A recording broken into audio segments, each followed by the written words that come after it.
السلام علیکم دوستو، آج کی ویڈیو میں ہم ایک ایسے تاریخی کردار کی بات کریں گے کہ جس کے اوپر بے شمار ہالی ووڈ کی فلمیں بن چکی ہے۔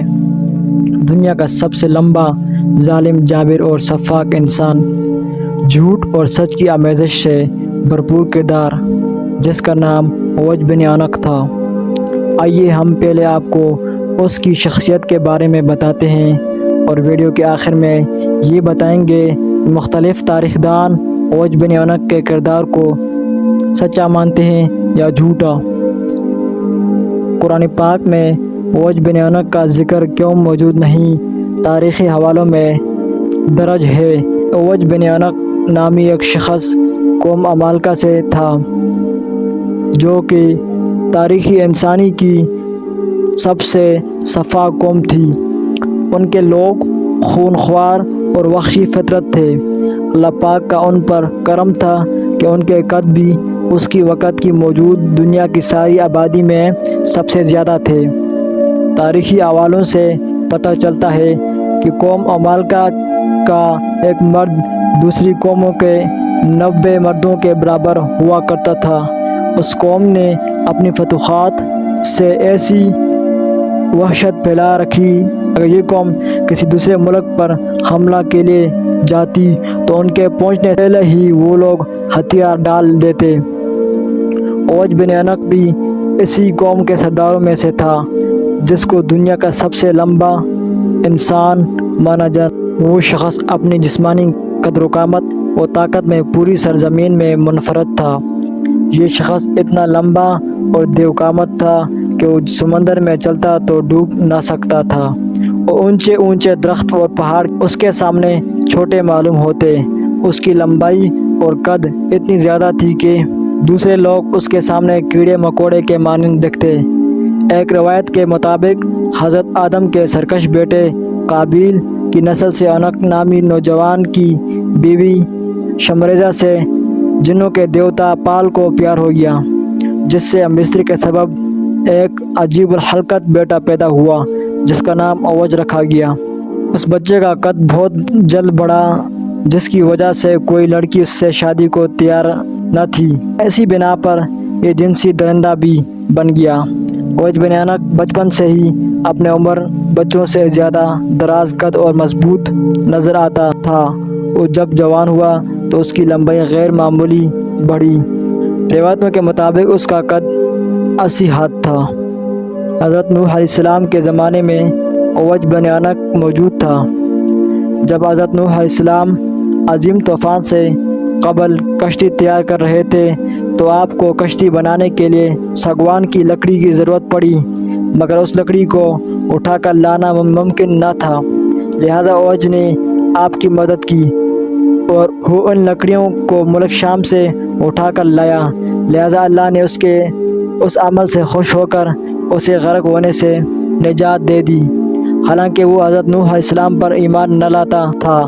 ایک روایت تو ایسی ملتی ہے کہ جیسے انسانی عقل مان ہی نہیں سکتی، وہ یہ ہے کہ اویس بن عنق اتنا دراز قد تھا کہ سمندر سے مچھلی پکڑ کر وہ آسمان میں ہاتھ بلند کرتا، جس سے سورج کی تپش سے وہ پکتی اور اسے کھایا کرتا تھا۔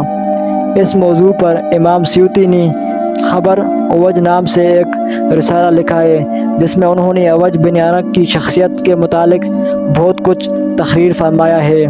روایتوں کے مطابق غیر معمولی قدر و قامت کے ساتھ اویس بن عنق نے لمبی عمر بھی پائی۔ اس کی عمر 3600 سال تھی۔ وہ حضرت نوح علیہ السلام کے زمانے سے حضرت موسیٰ علیہ السلام کے دور تک زندہ رہا۔ پھر حضرت موسیٰ علیہ السلام نے اس سرکش شخص کو قتل کیا۔ واقعہ کچھ یوں ہے کہ جب بنی اسرائیل کو فرعون سے نجات ملی تو حضرت موسیٰ علیہ السلام کو اللہ تبارک و تعالیٰ نے حکم دیا کہ فلسطین پر حملہ کریں، کیونکہ فلسطین کی زمین بنی اسرائیلوں کے لیے لکھ دی گئی ہے۔ حضرت موسیٰ نے اپنی قوم کو لیا اور فلسطین پر چڑھائی کے لیے نکل پڑے۔ اس وقت فلسطین میں قوم عمالقہ آباد تھی، جن کا سردار اویس بن عنق تھا۔ حضرت موسیٰ علیہ السلام نے اپنے قبیلے کے 12 سرداروں کو چنا اور قوم عمالقہ میں بھیجا۔ جب وہ 12 سردار شام پہنچے تو اس وقت وہاں کا حاکم اوج بن عنق تھا۔ اس میں تو کوئی شک نہیں ہے کہ قوم عمالقہ ایک دراز قد قوم تھی۔ جب یہ 12 سردار فلسطین کے قریب پہنچے تو قوم عمالقہ میں سے ایک بندے نے انہیں پکڑ لیا اور اپنے گھٹری میں سب کو باندھا اور اپنے سردار اوج بن عنق کے سامنے لایا۔ جب وہ سردار اوج سے ملے تو اس کی قدر و قامت اور جسمانی بناوٹ کو دیکھ کر حیرت زدہ رہ گئے۔ پھر انہوں نے اسے اللہ کا پیغام سنایا اور بتایا کہ ہم جلد اس ملک کو فتح کرنے آ رہے ہیں اور اللہ کا وعدہ ہے کہ فتح ہماری ہی ہوگی۔ اوج بن عنق غضبناک ہو گیا اور ان سب کو ایک ہاتھ سے پکڑ لیا اور چاہا کہ انہیں مسل کر ہلاک کر دے، مگر جب اس نے ان سرداروں کے چہروں پر خوف دیکھا تو انہیں حقیر سمجھ کر چھوڑ دیا اور اپنے ملک کا ایک میوہ جو کہ ایک آدمی کے لیے کافی ہو ان کو دیا اور کہا اپنی قوم کو جا کر یہ دکھاؤ اور بتا دو کہ ہمارے ہاں کے میوے بھی اس قدر بڑے ہیں۔ جب وہ سردار اپنی قوم میں واپس آئے تو اس واقعہ کو اللہ پاک یوں بیان فرماتا ہے، جب حضرت موسیٰ نے جب اپنی قوم سے کہا کہ اے قوم بنی اسرائیل، ارض مقدس میں داخل ہو جاؤ جو اللہ تعالیٰ نے تمہارے لیے لکھ رکھی ہے، اور پیٹ نہ دکھاؤ ورنہ خسارے میں رہو گے۔ اس پر بنی اسرائیل کے لوگ یہ بولے، اے موسیٰ، تم اور تمہارا پروردگار لڑو، ہم تو یہیں بیٹھے ہیں۔ وہاں تو ایک طاقتور قوم عمالقہ آباد ہے جس کا ہم مقابلہ کرنے کی قطعاً سکت نہیں رکھ سکتے۔ صرف اس صورت میں ہم وہاں داخل ہو سکتے ہیں کہ وہ از خود اپنے وطن کو چھوڑ کر کہیں چلے جائیں۔ حضرت موسیٰ نے اپنی قوم کو بہت سمجھانے کی کوشش کی کہ اللہ پاک نے فتح ہماری نصیب ہی میں لکھی ہے، لیکن قوم نے بات نہ مانی اور انکار ہی کرتے رہے کہ ہم عمالقہ سے جنگ نہیں کریں گے۔ چنانچہ اللہ تعالیٰ نے اس سرکش قوم کو سزا کے طور پر صحرائے طیہ میں قید کر دیا اور یہ لوگ 40 سال تک اسی مختصر صحرا میں بھٹکتے رہے۔ وہ سارا دن پیدل چلتے، وہ میدان ختم ہی نہ ہوتا اور اس میں بھٹک کر رہ گئے۔ جب قوم نے حضرت موسیٰ کی نافرمانی کی، حضرت موسیٰ خود اوج بن عنق کو ختم کرنے کے لیے نکل پڑے۔ اوج بن عنق ان کو دیکھ کر کہنے لگا کہ تم ہی ہو جس نے فرعون کو پانی میں غرق کیا ہے، لیکن پانی تو میری کمر سے اوپر نہیں آ سکتا۔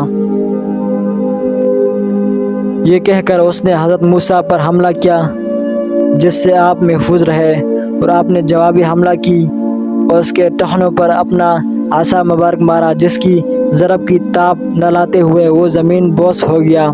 کہتے ہیں کہ 40 سال تک اوج کی لاش وہیں پر سڑتی رہی۔ اس کے بعد اس کی ریڑھ کی ہڈی کو دریا پر ڈال کر اس کے کئی سال تک پل کا کام لیا جاتا رہا۔ آئیے آپ بات کرتے ہیں کہ اس کے کردار کی اصلیت کیا ہے۔ اسرائیلی روایتوں میں یہ بھی ہے کہ اوج بن عنق کافر تھا اور ولد الزنا تھا۔ یہ طوفان نوح میں تھا اور نوح علیہ السلام کے ساتھ ان کی کشتی میں نہ بیٹھا تھا، تاہم پانی اس کے گھٹنوں تک بھی نہ پہنچا تھا۔ یہ محض بے معنی اور بالکل جھوٹ باتیں ہیں، بلکہ قرآن کے خلاف ہے۔ قرآن کریم میں حضرت نوح علیہ السلام کی یہ دعا مذکور ہے، زمین پر ایک کافر بھی نہ بچنا چاہیے۔ یہ دعا قبول ہوئی اور یہی ہوا بھی۔ قرآن فرماتا ہے، ہم نے نوح کو اور ان کی کشتی والوں کو نجات دی، پھر باقی سب کافروں کو غرق کر دیا۔ دوسرا اعتراض یہ ہے کہ اسرائیلی روایتوں میں اوج کو تاریخ انسانی کا سب سے لمبا انسان مانا جاتا ہے، جبکہ حضور نبی کریم صلی اللہ علیہ وسلم کی حدیث مبارک یہ ہے کہ اللہ تعالیٰ نے آدم کو 60 ہاتھ پیدا کیا تھا، پھر سے آج تک مخلوق کے قد گھٹتے ہی رہے۔ علامہ بن کثیر، علامہ سیوطی، علامہ ابن جریر طبری اور کثیر محدثین اور مفسرین نے لکھا ہے کہ اوج بن عنق اسرائیلی روایتوں کا ایک من گھڑت اور بے بنیاد کردار ہے۔